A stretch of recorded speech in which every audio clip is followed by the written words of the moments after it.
Shalom Bapak Ibu Saudara yang dikasihi Tuhan.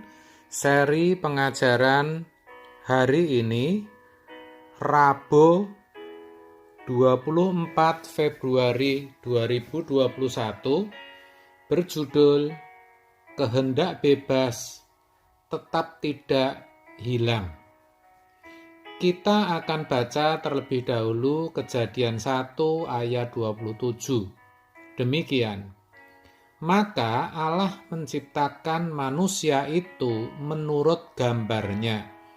Menurut gambar Allah, diciptakannya dia laki-laki dan perempuan, diciptakannya mereka. Apa artinya menurut gambar Allah? Artinya, manusia diciptakan dengan diberi pikiran dan perasaan. Hal itu sama seperti Allah yang juga memiliki pikiran dan perasaan. Itu namanya segambar. Dengan pikiran dan perasaan itu, manusia bisa memiliki kehendak atau kemauan. Jadi, kehendak manusia itu ditentukan oleh pikiran dan perasaannya sendiri, bukan ditentukan oleh Allah. Dengan kata lain, Allah tidak mengintervensi pikiran dan perasaan manusia, sehingga sebenarnya manusia diciptakan dengan kehendak bebas. Maka, ketika Hawa akan mengambil buah pengetahuan yang baik dan jahat, saya ingatkan, ini bukan buah sesungguhnya ya saudara, tetapi figuratif. Maksudnya, ketika Hawa mengambil filosofi atau pengetahuan yang bukan dari Allah, Allah membiarkan. Tuhan bisa saja mencegahnya, tapi tidak dilakukan. Meskipun akibatnya manusia harus jatuh ke dalam dosa, karena Allah tahu dan menghargai kehendak bebas yang sudah diberikannya. Begitu juga Kain, ketika hendak membunuh adiknya Habil, Tuhan tidak melarang atau mencegahnya. Tuhan hanya memberikan peringatan sebelumnya dengan berkata, "Mengapa hatimu panas dan mukamu muram?" Kejadian 4 ayat 6. Selebihnya Tuhan membiarkan. Demikian halnya ketika Tuhan menyatakan anugerah keselamatan bagi kita untuk menunjukkan kasih-Nya yang begitu besar, seperti yang tertulis dalam Yohanes 3 ayat 16. Karena begitu besar kasih Allah akan dunia ini, sehingga Ia telah mengaruniakan anaknya yang tunggal, supaya setiap orang yang percaya kepadanya tidak binasa, melainkan beroleh hidup yang kekal. Jelas, Tuhan tidak menghendaki setiap orang binasa. Tetapi, Tuhan tetap tidak mencabut kehendak bebas manusia. Itulah tatanannya. Kita tetap masih memiliki dan berhak menggunakan kehendak bebas yang ada. Apakah kita akan menyambut dan mengerjakan keselamatan itu, atau kita memilih untuk menolak? Semua kita sendiri yang menentukan. Tuhan tidak akan mengintervensi keputusan kita, meskipun yang kita pilih adalah kebinasaan. Jadi nasib kekal kita sendiri yang menentukan, bukan Tuhan.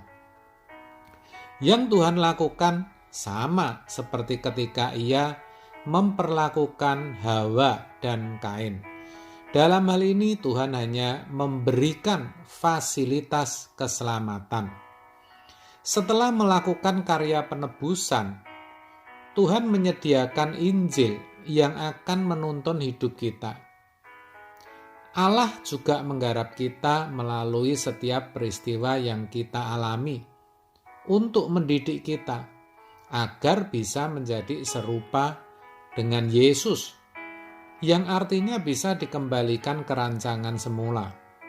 Roma 8 ayat 28. Allah juga memberikan Roh Kudus-Nya untuk menuntun dan memampukan kita. Pertanyaannya, apakah dengan kehendak bebas itu, saudara sudah menggunakan fasilitas yang Tuhan sediakan?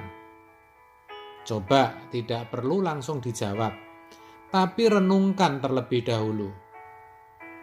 Kalau jujur ya, kebanyakan orang Kristen lebih memilih untuk binasa loh. Ya, karena faktanya banyak yang menyalahgunakan kehendak bebasnya. Mereka hidup mau-maunya sendiri, bahkan sampai tidak menyadari bahwa yang diperbuatnya itu tidak sesuai dengan kehendak Allah. Tidak sadar kalau itu dosa. Apa bukan celaka, saudara? Dengan kata lain, menganggap enteng karya penebusan dan menggunakan kemerdekaan sebagai kesempatan untuk berbuat dosa. Seperti dituliskan dalam Galatia 5 ayat 13. Saudara-saudara, memang kamu telah dipanggil untuk merdeka. Tetapi janganlah kamu mempergunakan kemerdekaan itu sebagai kesempatan untuk kehidupan dalam dosa. Melainkan layanilah seorang akan yang lain oleh kasih. Sayangnya banyak yang tidak menyadari akan hal ini. Tidak menyadari kalau pilihan hidupnya belum benar. Sebab itu, melalui kebenaran hari ini kita diingatkan agar menggunakan kehendak bebas kita dengan baik dan benar. Kita harus memutuskan untuk mengarahkan segenap hidup kita hanya kepada kasih karunia Allah. Dan hal itu bisa kita tunjukkan melalui perilaku kita sehari-hari yang seperti Yesus. Ingatlah selalu bahwa kalau tidak hati-hati, kehendak bebas kita bisa membawa kepada kematian kekal. Amin. Tuhan memberkati.